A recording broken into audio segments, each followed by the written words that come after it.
Nasa linya po natin ngayon si Miss Fia Batua Mambuay. Registered nutritionist po siya and dietitian and also elite fitness trainer. Miss Fia, good morning. Maraming salamat sa pagkakataon. Ay, andyan na po ba? Ayaw pumasok. Saan siya? Fia? Hi, good morning po. Ayun. Good morning. Good morning, Miss Fia. Oh, eto na. Usapang ano tayo eh. Usapang overeating. Parang, ito bilang, alam ko kayo matagal na ring fitness trainer. Yan ba talaga usual na parang kalaban? Lalo na kahit na nag-workout ka, nag-gym ka, conscious ka sa iyong may panahon talaga na na parang hirap kang kontrolin ng cravings. Tama ba? Sorry, Miss Clara. Ay, napuputol si Fia. Hello, Miss Fia? Ayusin lang natin ang linya mo ha. Babalikan ka namin agad. Si Fia Batua Mambuay po ang ating makakapanayam kasi isa siyang nutritionist and dietitian. Baka nagtatanong ka na. Ano na bang para sa mga katulad mo na busy sa nasa 40s, nasa 50s, ano mga dapat kainin? Yan ang mga concern Ano ba dapat kainin? Busy ako lagi. Biruin mo, hindi wala man akong panahong magluto. Ano ba? Pag nasa labas ka, ano ba dapat kong piliin ng mga pagkain? Yung mga ganyan, mga practical. Ako nag-share nga ako kanina, hanggat maaari yung natural. Yung mga ini-steam lang, nilaga lang, hanggat maaari. O kaya kung hindi ka talaga makakapili, kung ano yung ulam yun na yun, di na ako nagsasawsawan. Makakabawas kasi dun sa alat, sa sawsawan mo kasi, sa asin, mas mababawasan pa siya, o maaaring sasawsaw ka pa sa matamis, asukal. Yun, kung pwede mong bawas-bawasan yung ganun. Kahit sa maliliit na paraan, malaki epekto sa katawan mo. Si Miss Fia ay nasa linya na uli natin. Good morning ulit! Hi, magandang umaga po. Oy, magandang umaga. Kanina, tinatanong ko sa, marami ka nang na-train, di ba? Marami ka ng mga iba't ibang kliyente na na-train. Pero sa iyong mga kliyente ba, kahit ba payat yan, nagpapamuscle o maaring malaki, nagpapapayat, nagiging problema talaga yung overeating? Yung may panahon talaga nagkikrave sila? Yes po, no? Hindi siya talaga maiiwasan. At pag sa isang programa, whether you're trying to lose weight or you're trying to gain weight or maintain lang a healthy lifestyle, hindi pwedeng tanggalin natin yung idea na hindi ka pwede mag-crave, hindi ka pwedeng makaramdam ng parang gusto mo ng ibang pagkain or itong pagkain. Dapat laging may space para hindi mag-fall yung ating pasyente na para mag-overeat siya kasi na-restrict siya sa isang bagay. Oo. So, mas maganda na talagang balance yung approach natin. Hindi natin totally tinatanggal yung ibang kinakain niya. Ayun. Speaking of yung totally hindi tinatanggal, meron ako kasing na-research Yung isa daw sa dahilan kung bakit napupunta sa overeating or cravings or binging na tinatawag yung tao dahil meron daw silang nutrient deficiencies. Halimbawa, kulang ka daw sa nutrients na fiber, protein, ibang healthy fats, pag dinedeprive mo daw yung sarili mo sa ganon, mas lalo ka pang tatakaw, yung parang mas gusto mo pang kumain ng kumain. Tama ba yun, Miss Fia? Yes po, no? Tama po ito. Kasi pag nangyayari ito kapag tayo po ay nag-skip ng kain or kapag, very restrictive yung approach natin when it comes to our nutrition or diet, may mga nutrients tayo na nakukulangan po tayo ng overall nutrient intake ng nabanggit nyo nga. Nagkukulang yung protein, nagkukulang yung fat, and even yung carbohydrates na maaaring mas mag-crave ka at mauni talaga siya sa overeating. Kasi yung katawan mo, nagsissignal yan sa'yo, kulang, kailangan ko pa. Oo. So kapag kumakain tayo ng 3 main meals a day, kaya po natin talagang nire-recommenda na 3 meals a day or 5 to 6 small feedings a day is para throughout the day makuha mo yung nutrients na kailangan. Di ba usong-uso nga ngayon yung 1 meal a day? Ang dami yung pumayat, tuwa naman sila, mabilis daw nag-react ang kanilang katawan, okay naman daw. Paano yun? So if parang eventually bibigay din yung katawan nila, magsasabi sa kanila na, ay nako, pakainin mo ko, hindi ko kayang tumagal sa 1 meal a day? May ganun bang eventually mangyayari? Talagang magsisignal yung katawan mo. Kasi sa una, itong mga ganito na, may mga benepisyo to. For example, nakakatulong nga siya sa weight loss, nakakatulong nga siya na ma-regulate yung blood sugar mo, pero hindi siya sustainable. Oo. When it comes to nutrition and diet, dapat ang approach po natin sustainability. Nasusustain mo siya kaya for a very long time, kaya ng katawan mo. No? At kung sa una, nag-survive ka, at the end of that season, talagang mag-signal na yung katawan mo. Mapapansin mo na parang bumibigay siya or hindi niya kayang gawin yung kayang gawin dati. Like, for example, a certain physical activity na parang mas namihina ka. So, siyempre, magkikrave ka pa further ng energy. So, those are actually your body telling you that I'm really trying to survive for you, but this is enough. I need energy. I need enough nutrients and energy. So, kailangan kong kumain. Kailangan mong kumain. Yan pala yan yung yo-yo diet. Yung makikita mo, ang bilis mo naman pumayat. Oo, 2 weeks lang, 3 weeks lang. Meron akong event payat na payat na. Tapos mamaya makikita mo, after 1 month, nakita kayo, parang dumoble siya. Opo. Kasi ang katawan talaga natin, bumabawi po yan. At the same time, yung body fat po kasi sa katawan, ang paakala ng mga tao, basta lang nawawala yan. Yung fat cells po natin, hindi mo doble yung bilang. No, kapag may history na siya na madami, andun na sana. Kahit pumayat ka, andun pa rin yung body fat cells. Nawawala lang yung laman ng body fat cells. Okay. Pero yung fat cells mismo, parang numinimpis lang siya, pero yung dami nandun pa rin. So, kapag kunwari, bumalik ka sa lifestyle, hindi mo natutunan na dapat pala tama lang dami ng kain mo. Ang ginagawa mo kasi parang restrictive talaga. After mo na-reach yung feeling mo na pumayat ka, medyo lumawlaw na yung balat mo or timbang mo, bumaba na, babalik ka na sa dati na parang, hindi naman ako nagda-diet ngayon, so okay lang, kakain ako ng kung anong gusto ko. So hindi mo talaga na-train mentally yung sarili mo na dapat talaga lifestyle siya. Dapat talaga parang ina-absorb ko siya. Oo. Ito, kasi meron din ngayon, hindi naman sila nagpapagutom. Ito, di ba yung mga high-protein diet. Yung may nag-text sa atin, bawas kanin, bawas lang, hindi naman wala. Pero meron din ako mga kilala na hindi na nagka-carbohydrates. Halos, hindi na, yung mga, siguro sa gulay na lang nila kinukuha, like broccoli, cauliflower, mga ganyan. Okay po ba yun? Hindi naman daw sila nagpapagutom, pero piling-pili ang mga pagkain. Okay ba yun para sa mga tao na talagang iniiwasang magkaroon ng magdagdagan timbang? Ang hindi natin kasi sigurado, Miss Lala, no, is ano ba yung pinangbabawi nila. Hindi natin nakikita yung pinaka-bigger picture. Nasabi nyo nga, baka sa gulay. Pero what if sa ulam siya bumabawi? No? Na kapag sobra din ang ulam, no, sobra din yung sources of ganitong pagkain natin na meron din tong calorie value, no, nakakadagdag din siya ng timbang. So, minsan magtataka na yung tao na hindi na nga ako kumakain ng rice, hindi na ako kumakain ng pasta. Bakit ganito pa rin yung timbang ko? Bakit mas tumataas? Minsan bababa, minsan tataas. Minsan hindi natin napapansin kapag nagtanggal po tayo ng carbohydrates, nagkakaroon din tayo ng water loss.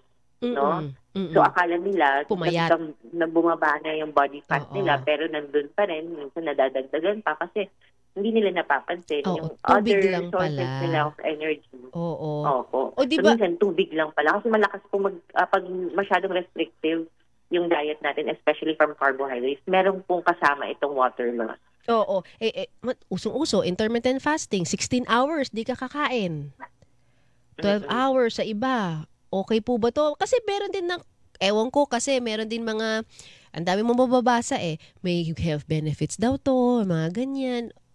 How would you know na okay sa'yo to, tama sa'yo to?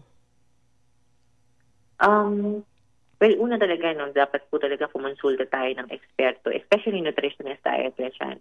No, kung meron din kayong doktor, pero mas maganda talaga kumonsulta kayo sa nutrition expert. Ngayon, doon po ina-assess po talaga natin kung akma ba talaga. Kasi kapag yung energy level mo bumabagsak talaga, tapos nalilimitahan yung physical activity mo, ibig sabihin, hindi siya para sa'yo. Hindi ka, parang, alam mo yun, hindi mo nasa-survive yung 24 hours mo. There's something wrong kasi dapat hindi. Tapos kapag kunwari hindi ka na masaya, hindi ka malungkot ka, you feel restrictive at all, hindi siya para sa'yo. Oo. Okay? Saka kung So, maaaring... kapag nalilimitahan sila kayo. Go ahead po, Fia. Miss Fia, go. Opo. So, pero yun nga, may mga benepisyo to, pero hindi siya para sa lahat. Okay. No? Oo. So, hindi porket uso po ito, kailangan makikigaya po tayo. Kasi nga, yun nga, kapag hindi po swak, hindi siya tama sa iyong lifestyle, sa oras, saka sa mga ginagawa mo in 24 hours sa trabaho, sa physical activity, baka kailangan mong mag-step back at i-assess talaga at humingi ng tulong sa eksperto. Eto.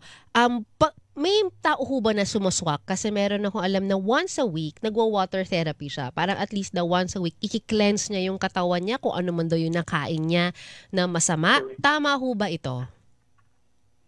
Well, actually po, hindi niya kailangan mag-water therapy. Okay? Our body is about 60 to 65% water as long as we are well hydrated. At the same time, yung cleansing po, ay nangyayari po ito kapag tayo ay mataas yung kinakain nating gulay at prutas sa ating diet. At the same time, binawasan natin yung mga fried food, red meat, limitado lang sa 2 to 3 times a week.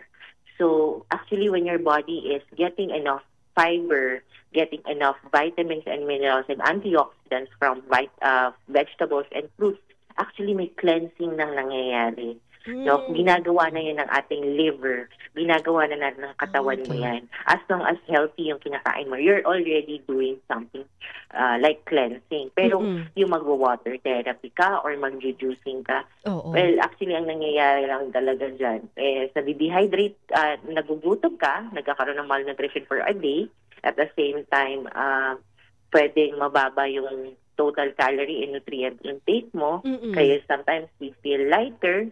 So, yun lang yung nangyayari. Pero hindi siya, wala talaga siyang medyo dineprive mo lang talaga yung katawan mo nung araw na yun.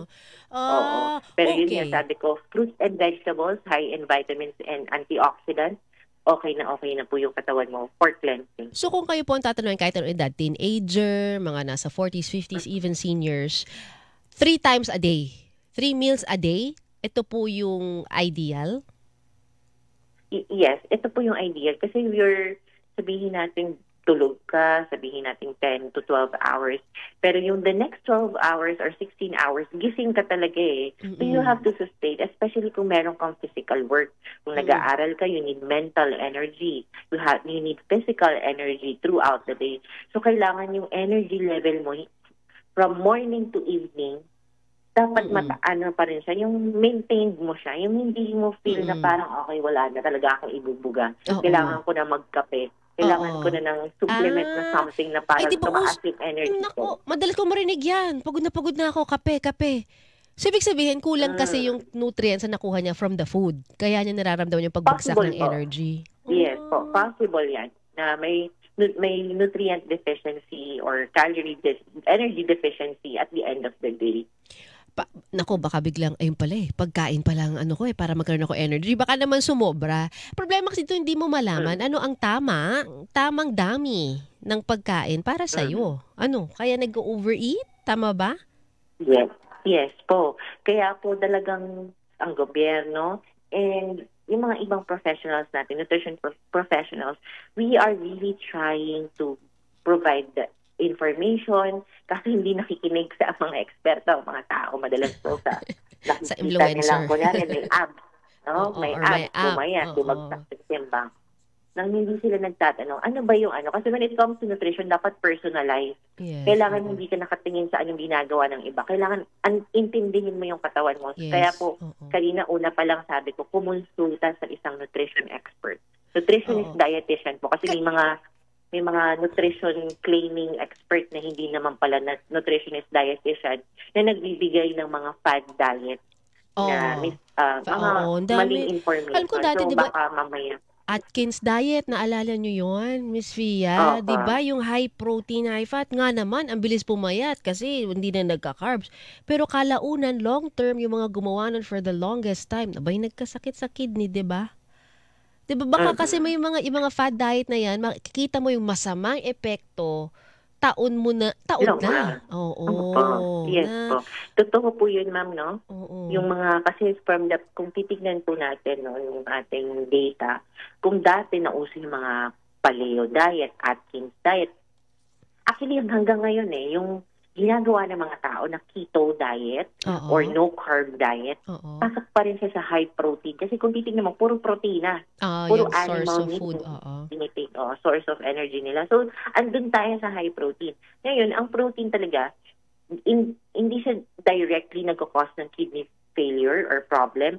Pero kapag may pre-existing condition ka, like for example, mayroon kang history na yun nga, may malnutrition, hindi mo binibigyan ng sapat na nutrient at energy yung katawan mo, tapos meron pang dehydration na nangyayari, na talagang nasusugatan at nasa-scar yung ating kidney, tapos nag-high protein diet ka pa na dahil malalaki yung molecule ng ating protein, mas lalo niya nasusugatan yung kidney, nasusugatan niya further to the point na, yun nga, mas nadadagdagan yung problem. No? So, kung may pre-existing condition yung kidney natin, mahihirapan po talaga at mas nahihirapan siya, mas malala yung sitwasyon ng inyong kidney. Kaya napaka-importante na kahit wala pa tayong nararamdaman, pero may mga ginagawa tayong ganitong diet, dapat po talaga regular check-up. Kamustahin mo? Kamusta rin yung kidney mo? Maaring matrigger. Oo. Di ba high protein, gout naman yun? Pwede ka rin magka-gout. May mga, yes po, kapag po meron tayong metabolic problem with uric or purine, so pag kunwari mataas ng intake natin ng mga high protein intake, pwede din po matrigger yung may mga gout problem. Okay. Parang nakikita ko to, it's more of balance talaga. At bawat tao, kanya-kanyang katawan, dapat mag-effort ka na kilalanin yung katawan kasi nandyan din yung genetics, lahi.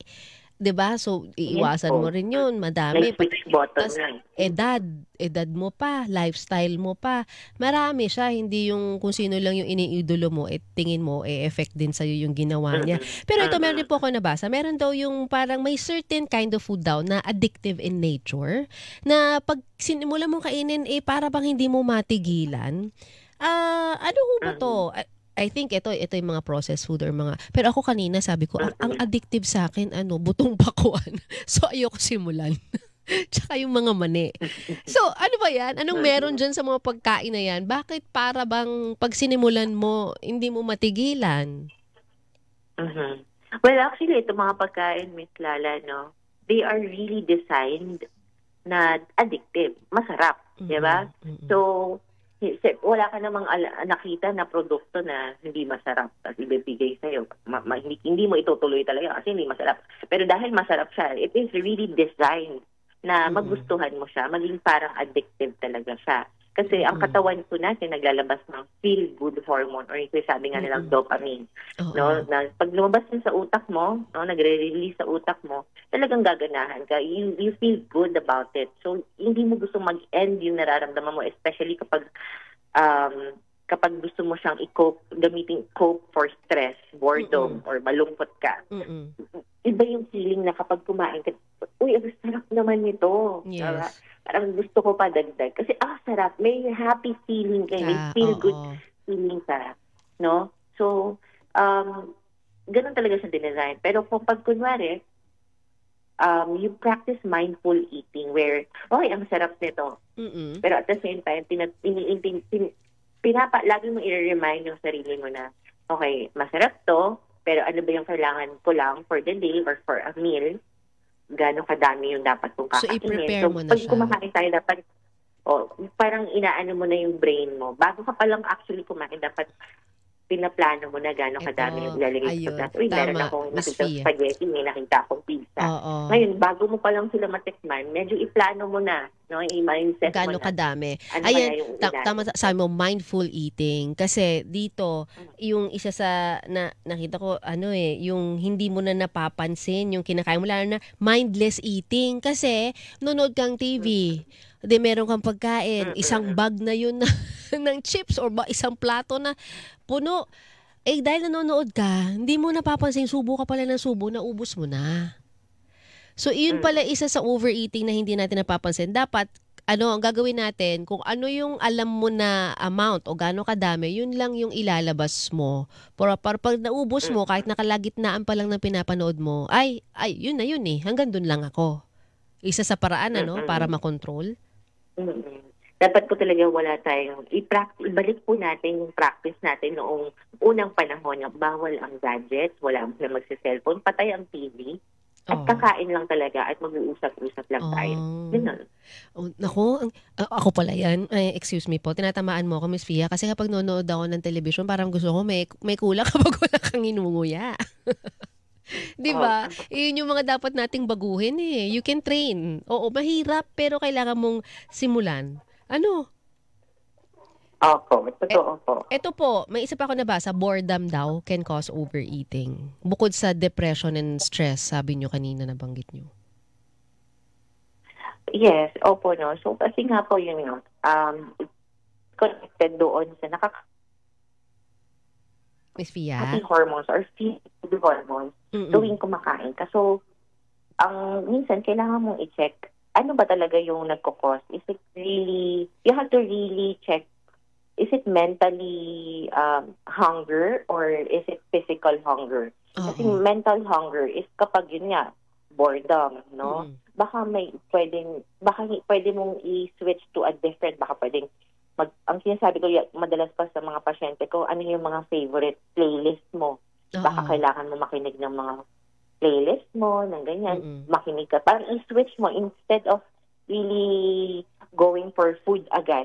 Baka merong ibang way para maano yung boredom mo or pwedeng yung napipil mong emotion na very low right now. Baka ma-uplift yan ng a good music playlist or baka kailangan mo mag-exercise or maglakad muna sa labas. Oo. It's an effort, hindi yung pagkain agad yung pagtutuunan mo ng pansin kapag meron kang mga ganyang nararanasan. Pero ito yung tanong ko, bakit nga pag bad trip ka, malungkot ka, bored ka, bakit pagkain? Tsaka bakit ang lagi mong hinahanap yung bad food? Sobrang tamis, sobrang alat, sobrang fatty. Bakit? Ano ba dong meron sa pagkain na yun? O is it just psychological, Miss Fia? It's a psychological. Parang yun yung na-train ng brain mo sa brain mo na yun yung agad mong aabutin. Pero kung yun nga, nabanggit mo, it takes really effort, no? Pero sabi kasi na natin mindful, hindi lang yan sa pagkain. You're also aware what's happening around you, anong nasa paligid mo, anong ginagawa mo tuwing stress ka or malungkot ka, anong inaabot mo. So you also need to be mindful, anong ginagawa ko? Baka yung mga listeners natin din ngayon, or manonood is, yun yung pinakatanong, anong ginagawa niyo tuwing kayo? Oo.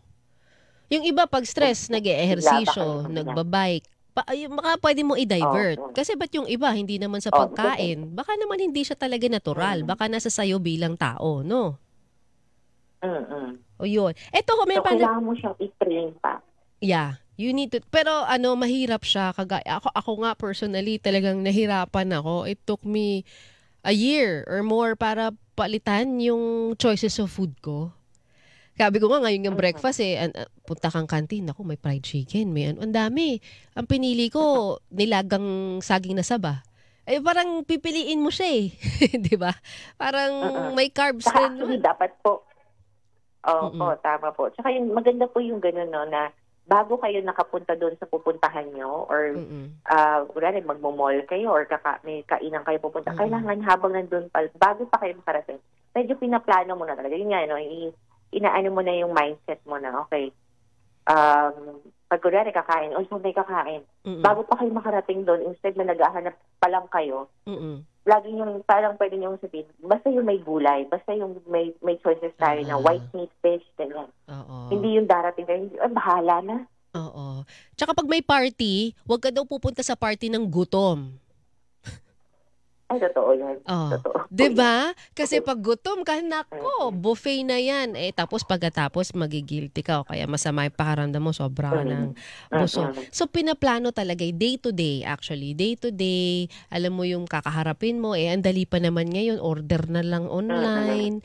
Diba? So, it's more of, nandun din yung discipline. Ito po, Miss Fia, may nabasa ko, yung hormones kasi, daw di ba? Nakakaano rin siya nakaka-apekto para ma-regulate yung gutom natin o yung feeling natin na busog tayo. Yung pag may imbalance daw sa hormones na tinatawag na leptin and ghrelin, it can lead daw to overeating. Tama ho ba to? Ano tong hormones na to, leptin and ghrelin? Okay, ito po yung mga yung mga hormones natin na nati-trigger every time po tayo ay kumakain. For example po yung leptin. Ito po ay nakaka-affect sa ating appetite. Oh, okay. No, na nag-lead siya sa overeating and weight gain. So, kapag po tayo yung hormone natin na to, yung napoproduce ng katawan natin na leptin, no, napoproduce po ito ng fat cells. So, ang trabaho nito ay sabihin sa utak natin na busog na tayo. So, in short, it helps regulate hunger and weight. Okay. Pero kapag may hormonal imbalance, tulad ng isang tao may obesity or chronic inflammation, pwede magkaroon ng leptin resistance. No, ibig sabihin po nito, kahit mataas ang leptin level sa katawan, hindi ito na re-register ng utak mo. Kaya tuloy pa rin yung kain mo kahit busog ka na. Paano mo siya ibabalanse? Meron hubang paano para maging yung sa hormones? Pero ba yung parang gamot or what? May routine ba how to balance it? What? Sa una po talaga, no, ay dapat balance yung ating kain. May enough protein, fiber, mga healthy fats. Tapos, kailangan ng tulog din natin. Napaka-importante. May impact din po ito na dapat 7 to 9 hours a day dapat yung tulog natin. And kailangan ma-strategize natin paano natin i-manage yung ating stress. No? Kahit simpleng pahinga, baka kailangan mo lang magpahinga like maybe 5 to 15 minutes rest from work, no? Or maglakad ka, and always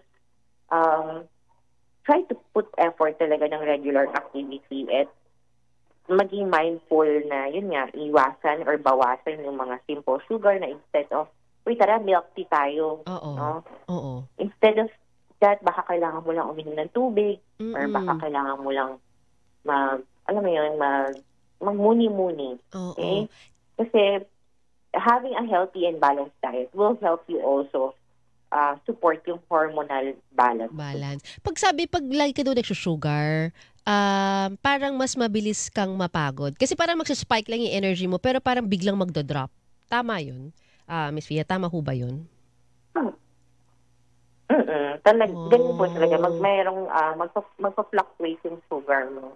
Yung energy level mo because of yung sugar. Sa sugar lang kasi siya. So, ibig sabihin, pag nag-fluctuate na, bumaba na, di magsusugar ka na naman. So, hindi talaga totoong lakas yung nakukuha mo no? Hindi ka talaga malakas. Nakukuha mo lang dun sa parang sa sugar na kinain mo. May sugar rush. Oo, yun. Yun yung sugar rush na tinatawag. Okay, sige. Ang dami natin hong naging na tackle. Pero basically, siguro to simplify, so kung ako po, hindi naman ako parang maging super parang pang competition na healthy and yung pagka-fit. Pero ikaw, ano mang edad, ano yung dapat kong isipin para lang ho talagang genuinely I feel healthy and strong pagdating po sa pagkain at aktibidad? Ang pinaka-recommend ko po talaga is you have to really, especially kung yung talagang may demand for physical activity, yung ginagawa mo sa isang araw, no? After mo matulog, ganyan. Kailangan talaga na you have to eat every 3 to 4 hours to maintain a good energy. At the same time, hindi ka makakaramdam ng sobrang gutom at the end of the day, or sometimes masyadong mababa na yung energy mo throughout the day. So kahit anong edad yan, kahit sa bata, lalo na kapag yung bata is very active in the day, tapos at the end of the day, parang hindi pa naman niya oras matulog, ganyan. Sometimes it can show kapag masyadong mababa yung energy and nutrient intake ng isang bata. Ganon din siya sa adult, no? Okay. Especially sa adult, may mga physical activity. Kahit sabihin mo nakaupo ka lang madalas, pero ginagamit mo yung utak mo, yung brain mo, no, as part of your work, is kailangan masustain mo yun. So we really recommend kung in general po na talagang every 3 to 4 hours, you have something energy intake. Pero dapat, ano lang talaga siya, mindful at para malaman mo kung gaano ba kadami yung question ng mga tao. Pumunta tayo sa isang nutrition. Kasi malaman mo na, hindi pa ako busog hindi pa ako titigil kumain. 'Di ba? Yung ganon. Tsaka yung sinasabi yung every 3 to 4 hours, ano siya, huwag mo lang uubusin, i-empty yung gasolina ng katawan mo para hindi ka mag-binge. Yung tama lang. Para tuloy-tuloy siya. Miss Via, naku, ang dami namin natutunan. Pero yung baka yung iba talagang, eto na, nag-iisip na, marami rin kasi talagang genuinely, gusto rin naman talagang maging healthy. Healthy lifestyle lang.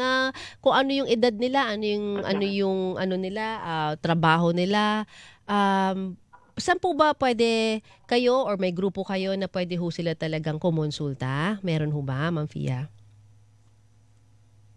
Yes po. Well, actually, I'm on Facebook.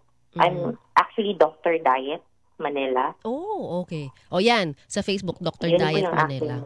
Pangalan. Yes po. We give free, consultation. Kunwari, magpapakonsult kayo, walang problema. Pwede yung i-message, galing po kay Miss Lala Roque, narinig ko po, gusto ko lang magpakonsulta, gaano kadaming calories yung kailangan kong gawin. So, binibigay namin naman yun for free. Walang commitment. Ayun. So, Dr. Diet Manila, yan ho, sa FB page po ni Miss Fia yon. Doon lang po tayo sa recommendation. Oo, para alam din natin na dapat natin gawin sa ating mga katawan. Siyempre, ang goal natin, di ba, age gracefully. Simulan natin habang bata. Tama yung ating mga ginagawa at kinakain sa katawan, di ba? Miss Fia, thank you so much. Uulitin po. Ingat po kayo. Yes po. No problem. Again, magandang umaga po sa ating lahat. Good morning, Miss Fia Batua Mambuhay po, registered nutritionist, dietitian, and elite fitness trainer, mga kapuso. Ang pinihilingan, walang pinoprotektahan.